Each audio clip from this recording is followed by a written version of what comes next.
Lin Yan. May lakas ka pa ng loob na magpakita. Ninanakaw mo ang buto ng martial arts ni Lin Shen. At binali mo pa ang dalawa niyang binti. Lumuhad ka agad. Kung hindi, hindi kita mapapatawad habang buhay. Luhod. Kahit pa nag-reincarnate na siya, isa pa rin siyang ordinaryong tao sa huli. Kahit pa pinalayas na sa pamilya, hindi pa rin matalikuran ng ugnayan ng dugo. Masyadong malambot ang puso. Sa totoo lang ay... Bakit naman ako luluhod? Ano ako? Hilo. Tunay ngang. May talento siya ng isang dakilang general. Lin Yan, ikaw, nababaliw ka na ba? Lin Yan, huwag mong kakalimutan. Ako ang nagbalik sa iyo sa pamilya Lin. Ako ang nagbigay sa iyo ng pagkakataong matamasa, ang karangyaan at yaman sa loob ng maraming taon. Kung hindi dahil sa akin, matagal ka nang namatay sa ginaw at gutom. Kung hindi mo pa sinabi, muntik ko nang malimutan. Nang ibinalik mo ako, nagawa mo ba kahit isang araw ang tungkulin mong mag-aruga? Ha, pinatira mo ako sa basement, sa loob ng 20 taon. Pinagtrabaho mo ako para sa pamilya Lin, na parang kalabaw sa loob ng 20 taon. Mula pagkabata, napakabuti nyo kay Lin Shen. Pero pagdating sa akin, laging masyadong abala ang pamilya. Bakit? Malas ba ako sa paningin nyo? Sinusumpa ko ba kayo? Ito. Hindi ka naman namin pinagkaaitan, di ba? Ah, tama. Lahat kayo may allowance. Pinagsaluhan ninyo ang pagmamahal ni na Papa, Mama, at Ate. Sinasabi mo bang hindi ito patas? Patas ang mukha mo, si Lin Shen. 100,000 ang allowance buwan-buwan. Samantalang ako, 300 piso lang. Sinasabi ko sa inyo, ito na ang huling pagkakataon para sa inyo. Sa susunod nating pagkikita, tayo ay magkaaway na sa kamatayan. HMPH. Lin Yan. Sumusobra ka na. Ang utang na loob sa pagpapalaki, hindi ko nasisingilin sa iyo. Pero ang utang na loob sa pagsilang, basta-basta mo na lang bang babaliwalain? Bakit napakasarili mo? Ha? HMPH. Nagkita tayong muli. Lin Yan. Anong balak mong gawin? Kunin. Suwail na anak. Ginoo. Suwail, napakasuwail mo, matandang hanggal. Bakit? Gusto mo rin bang pumasok sa loob para samahan siya? Lin Yan, sumusobra ka na. Pagbati sa host, gumamit ng bandila ng 10,000 kaluluwa para pumatay ng isang masamang espiritu.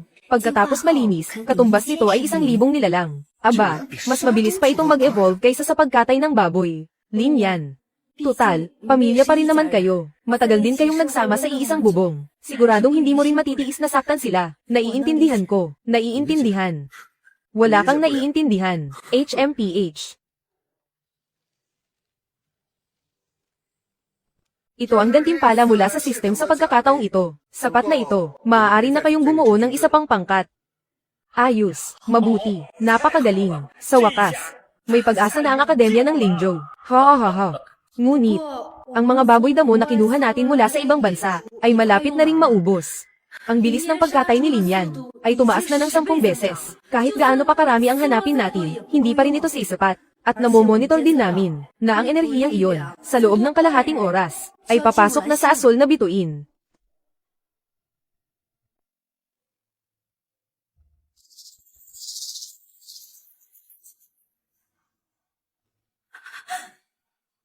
Ano ba talaga ang nangyayari? Bakit naging ganito? Xiao Chen, saan pumunta si Papa? Hindi ko rin alam. Pagdating namin dito, ganyan na ang nadatnan namin. Siguradong si Papa ay pinatay ng masamang taong si Lin Yan. Kasumpa-sumpa. Lin Yan, napakasama mo. Baka naman may hindi lang pagkakaunawaan dito. Paano magagawang maging ganoon kalupit ni Lin Yan? Nagawa mo pang magsalita para sa kanya. Kulang pa ba ang mga kalokohang ginawa ni Lin Yan? Isang malaking hadlang. Nawalan na siya ng bait. Bakit ba ako nagkaroon ng ganitong salot na kapatid na mas masawal pa sa hayop? Ate, kailangang ipaghiganti natin sina Papa at Mama. Tama ka, ate. Hindi natin siya pwedeng palampasin ng ganoon lang. Ang masamang taong si Lin Yan. Dapat mo kaming tulungang makapaghiganti. Huwag kayong mag-alala. Kahit anong mangyari.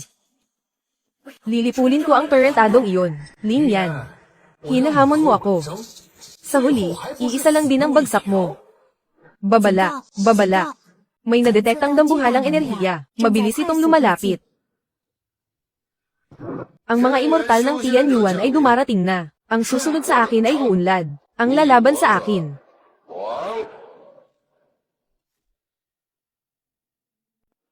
Ano ang bagay na iyon? Ito. Anong tunog yun? Tingnan nyo dali, may tao sa langit. Nakalutang siya. Nakalutang sa himpapawid ng walang anumang tulong. Ito ang rurok ng martial arts. Wala ring sino man ang makakagawa niyan. Hay nako, sayang. Hay, hindi makapaniwalang taglay nila. Ang ganito kalakas na espiritual na kapangyarihan. Sobra na ito, parang hindi totoo. Ang ganitong uri ng lakas. Sa buong bansa, walang sino man ang makakapantay dyan. Ang presensya at aura nila, kahit malayo pa sila, nanginginig na ang buong katawan ko sa takot. Wala kaming masamang hangarin. Hindi namin balak kalabanin ang mga tao sa asul na bituin. Kaya lang, ang asul na bituin ito, ay sagana sa espiritual na enerhiya. Nais naming magsanay dito. At magtatatag kami ng mga sekta. Sino mang may potensyal na magsanay, ay maaaring pumasok sa aming pintuan, upang mag-aral ng sining ng imortalidad. Mundo ng mga imortal. Ano iyon? Ibig bang sabihin ay maaari rin kaming maging imortal? Hala!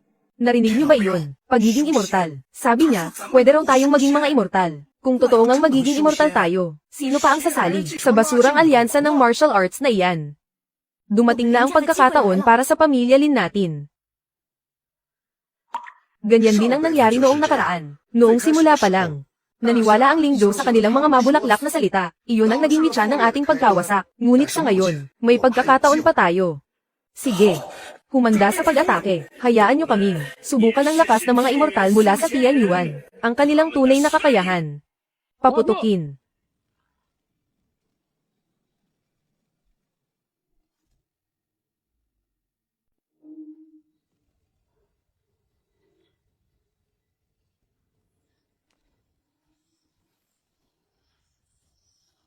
Napakalakas na kapangyarihan.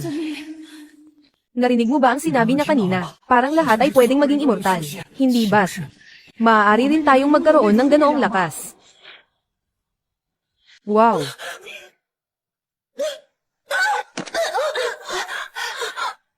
Pagiging immortal. Kung may talento, pwedeng maging immortal. Kung ganoon, baka pwede rin ako. Ang mga immortal na tulad nila, hindi ko alam kung ilang beses silang mas malakas kaysa sa 3 dakilang master. Kung ang pamilya Lin natin ay makakakuha ng pabor sa kanila, napakaganda sana. Hay! Iimbitahan ko ang mga immortal na iyan upang maging mga kagalang-galang na panauhin ng pamilya Lin. Ngunit ang mga taong ito, bigla na lang sumulpot sa asul na bituin. Hindi natin alam kung kaibigan ba sila o kaaway. Kung sakali, napadalos-dalos tayo at papasukin sila sa ating tahanan. Baka para tayong nagpapakain ng tupa sa bibig ng tigre. Kung ganoon, tiyak na kamatayan ang hahantungan natin. Tama. At saka, ang mga tao mula sa alyansa ng martial arts ay hindi papayag na hayaan silang maghari-harian dito sa asul na bituin. Tingnan nyo dali.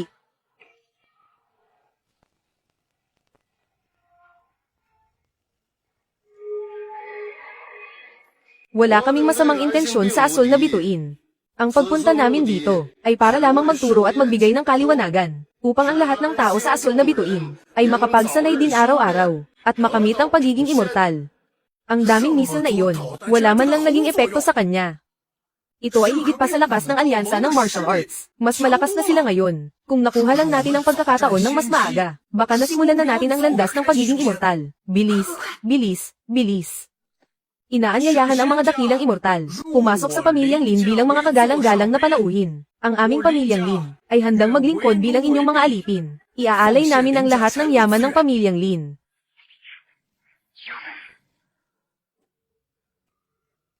Pamilyang Lin. Mukhang marunong kayong kumilala ng mas nakakataas sa inyo. Tumayo na kayo. GRRR, mukhang. Totoo nga ang sinabi ni Lin Yan. Ang ating mga pag-atake ay parang kagat lang ng langgam sa kanila. Walang silbi ang lahat ng ito. Kung wala lang, ang pagbabalik ni Lin Yan at ang kanyang sistema, ang ating asul na bituin, ay tiyak na tuluyan ng nawasak. Sa ngayon, hindi pa natin sila kayang tapatan ng harapan, kahit na ang mga gantimpalang nakuha ni Lin Yan, ay nakatulong sa atin na bumuo ng isang hukbo. Ngunit kapag nagsimula na ang labanan, ang mga immortal na ito ay may kakayahang magpaguho ng bundok at magpatuyo ng dagat. Ang mga ordinaryong mamamayan ay wala pa ring paraan para maprotektahan. Nakuha ko na ang bandila ng 10,000 kaluluwa, bagaman kaya nitong protektahan ng isang lugar. Ngunit kung nais nating protektahan, ang bilyon-bilyong nilalang ng Waksha, kailangan pa nating mag-alay ng mahigit 100,000,000 kaluluwa. Dumating sila ng mas maaga, kumpara sa nakaraang buhay ko. Marahil ay dahil sa sagaan ng enerhiyang espiritual kamakailan. Kaya nagmamadali ang mga taga-Tian Yuan. 100,000,000. Ito. Nasuri ko na ito. Lahat ng nilalang ay papatayin. Ang isang ordinaryong nilalang ay katumbas lang ng isang baboy. Ngunit, ang isang taong puno ng kasamaan ay katumbas ng 1,000 ordinaryong nilalang. Sa mga kulungan, mayroong nakakulong na grupo ng mga pasakol na kriminal. Ngunit, para mapalakas ang bandila ng emperador ng tao, hindi pa sapat ang bilang na iyon.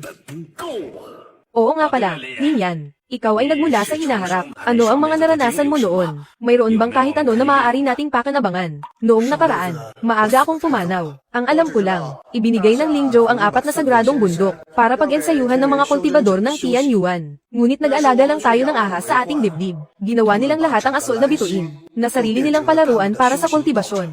Habang tayo ay naging panggatong lamang para sa kanila. Talaga bang? Wala na bang ibang paraan? Alam ko, sa silangan ng dagat, may isang isla, na hugis insekto. Puno ng maitim na enerhiya hanggang langit, at nababalot ng matinding kasalanan. Sa islang iyon, may mahigit 100,000,000 nilalang, na bawat isa ay puno ng masamang aura. Ito ang perpektong lugar para sa aking bandila ng emperador ng tao. Napakahusay na materyales. Pamilya Lin. Mukhang may talas din ang inyong mga mata. Halika rito. Mula sa mundo ng Tian Yuan, ako si Wuliang Tianjun. Naparito ako upang mag-imbestiga para sa aking guro. Ang mapunta rito sa inyong pamilya Lin, ay isang malaking karangalan para sa inyo. Tianjun. Mula ngayon, ito na ang inyong tahanan. Kahit papaano, isa itong lugar ng mga barbaro. Masyado pa ring simple at luma. Ano? Tianjun, kasalanan po namin. Hindi naging maayos ang aming pagtanggap. Kung hindi po kayo nasisiyahan, kami ay muling gagawa para sa inyo ng isang bagong mansyon. Bago lang ako rito. Hindi ko na muna papansinin ang mga bagay na iyan, dahil mukhang may talas ang iyong paningin. Ngayong araw ay tatanggapin kita bilang disipulo. Ituturo ko sa iyo ang sining ng paglilinang. Ay, maraming salamat, Tianjun. Nagsasanay din po ako ng martial arts. Anong martial arts? Sa aming paningin, wala itong kwenta. Kapag natutunan mo na ang sining ng immortalidad, kaya mo nang magpabalik ng buhay mula sa mga buto. Mula ngayon, ang buhay ng tao ay hindi na magiging limitado. Posible pala ang ganoon, ang magpabalik ng buhay mula sa mga buto. Kung gayon, Tianjun, maaari niyo po bang iligtas ang aking ina? Dahil ang pamilya Lin ay handang magpasakop. Ang maliit na bagay na ito ay wala lang sa akin. Siyempre, maaari akong magbigay ng biyaya. Sige.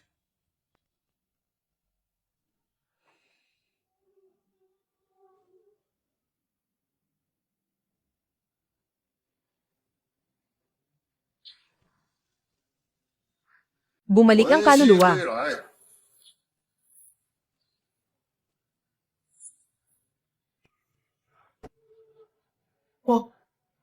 Buhay ako. Ako. Hindi ba ako pinatay ni Lin Yan ng masamang taong iyon? Salamat sa Diyos, Nay. Si Wuliang Tianjun ang bumuhay sa iyo. Magpasalamat ka agad sa dakilang guro.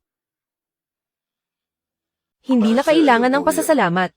Tandaan nyo, bukas, hanapan nyo kami ng lugar para sa paglilinang at pagtuturo. Ay, may alam akong isang lugar na talagang angkop. Kaya lang, may grupo ng mga tao roon na matagal nang umaangkin sa inyong pintuan ng bundok at ayaw nilang umalis. Alam ko na, sa silangan ng dagat, may isang isla na hugis uod. Ito ang tamang lugar para sa paglilinang ng aking bandila ng emperador ng tao. Isang napakahusay na materyales. Silangang isla. Iyan ay maaaring magdulot ng pandaigdigang digmaan. Lin Yan. Ang sinasabi mo, bandila ng 10,000 kaluluwa na ito, ang kapangyarihan ba nito ay talagang ganoon kalakas? Oo. Sabi ng sistema, anumang uri ng pag-atake ay kaya nitong harangin. Ang bandila ng 10,000 kaluluwa na ito, ang enerhiyang inilalabas nito, ay sadyang napakalakas. Kahit ang ating pinakasofistikadong kagamitan, ay hindi ito kayang suriin. Naniniwala ako kay Lin Yan. Sabi niya, anuman ang maging pag-atake, ay kaya niyang labanan. Tiyak na magagawa niya iyon. Hindi natin pwedeng iasa ang lahat sa iyong mga hinala lamang. Tayo. Kailangang tayo mismo ang magpatunay, kung ito ba talaga, ay epektibo o hindi. Sige. Handa akong sumailalim sa pagsubok. Pakiusap sa Akademya ng Lingjong. Ihanda ang pinakamalakas na armas para sa pag-atake. Hindi ako lalaban. Titingnan natin kung itong bandila ng 10,000 kaluluwa, ay kaya ba talaga akong protektahan? Ikaw. Ganun na lang ang tiwala mo sa akin. Paano kung magkaroon ng aberya ang sistema ko? Siguradong maglalaho ang kaluluwa mo. Tiwala ako sa iyo. Ikaw. Sige. Ngayon din, ihanda ang mga armas, mga koordinasyon, sa alyansa ng martial arts. Todo lakas na pag-atake.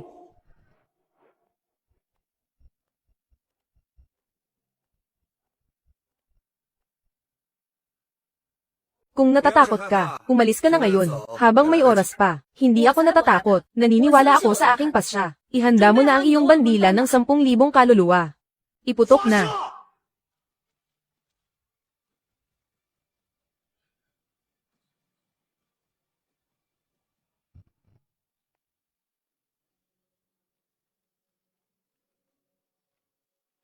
Ang sekta na ito ay magiging akin. Mga hamak na mortal lamang. Nangangahas pa kayong kalabanin ako. Nananaginip kayo ng gising.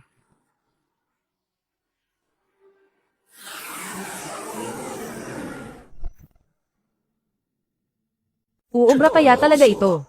Iyang bandila ng 10,000 kaluluwa na iyan. Kapag hindi iyan gumana, ang buong alyansa ng martial arts ay mabubura sa mapa. Lahat ng ating mga pag-atake ay walang talab sa mga kultibador ng Tianyuan. Ang bandila ng 10,000 kaluluwa, ang huli nating pag-asa.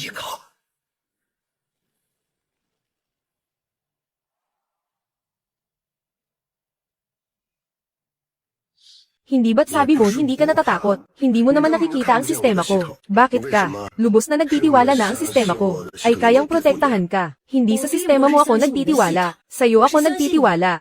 Sabi mo kaya kaming protektahan. Kaya tiyak na magagawa mo iyon. Bandila ng 10,000 kaluluwa.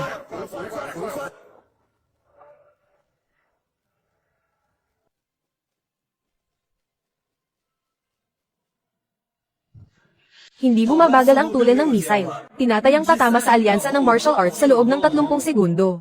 Anong nangyayari? Nasaan na ang bandila ng 10,000 kaluluwa na sinasabi ni Lin Yan? Bakit wala man lang nagbabago? Missile, tatama sa loob ng 20 segundo. Tatama na sa alyansa ng martial arts. Ang alyansa ng martial arts, wala man lang reaksyon. Itigil nyo na. Huli na ang lahat. Ang palaso ay naipakawala na at hindi na maibabalik. Ang mga missile na ito ay naiputok na. Paano pa iyan mababawi? Itong si Lin Yan. Paano siya nakagawa ng ganito kalaking gulo? Ang mga missile na ito ay sapat na para patagi ng isang lugar. Paano kung itong bandila ng 10,000 kaluluwa ay medyo mahina pala? Kung ganoon, diretso na sila sa kabilang buhay.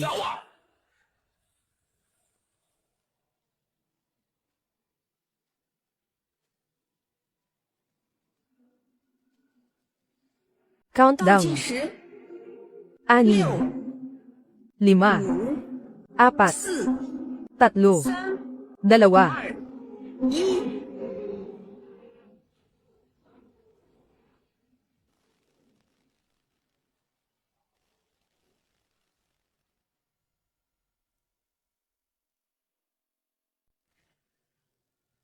Lagot na. Mukhang ang bandila ng 10,000 kaluluwa sa kamay ni Lin Yan ay hindi nagawang pigilan ang mga missile. Wala itong silbi sa pag-atake. Anong klaseng bandila ng 10,000 kaluluwa yan? Wala man lang itong nagawa, kahit titing. Kung alam ko lang. Sana hindi ko na sila hinayaang subukan yan. Hi, Lin Yan. May sistema si Lin Yan. Dapat hindi siya mapapahamak. Naku po. Ang mga missile na iyon kanina, kayang-kaya nilang burahin ang buong alyansa ng martial arts. Walang duda yan. Kahit pa may sistema si Lin Yan. Tao pa rin siya at may katawang lupa. Baka siguro. Baka wala na siya. Kung alam ko lang na ganito ang mangyayari, hindi ko na sana hinayaan si Chenzo na magpadalos-dalos ng ganyan. Mukhang katapusan na ito ng ating Lingzhou. Katapusan na ng ating asul na bituin.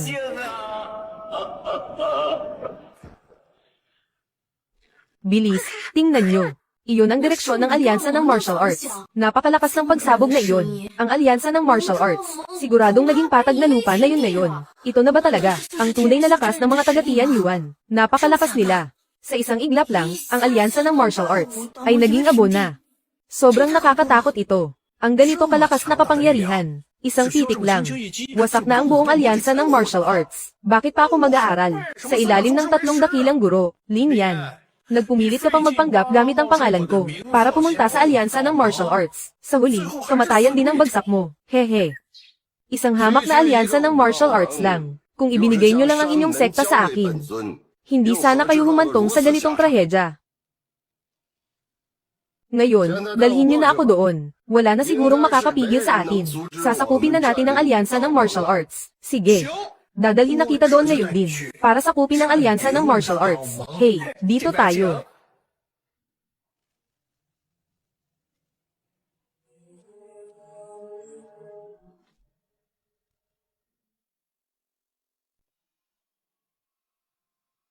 Teka, mali.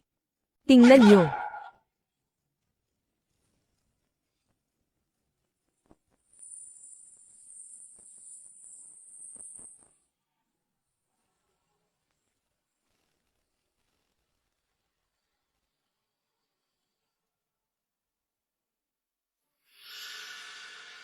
Huwag kayong mag-alala, ang ganitong pinsala, para sa bandila ng 10,000 kaluluwa, ay wala lang, parang kagat lang ng langgam.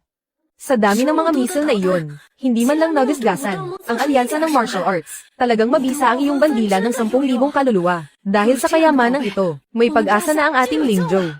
Hindi ko hahayaan, na maulit pa ang trahedya, ng nakaraan. Poprotektahan ko ang buong Lingzhou. Mabuti. Ihahanda ko na ang lahat para sa iyo, pati na ang iba pang mga nilalang. HMM. Sila. Hindi man lang sila nagalusen.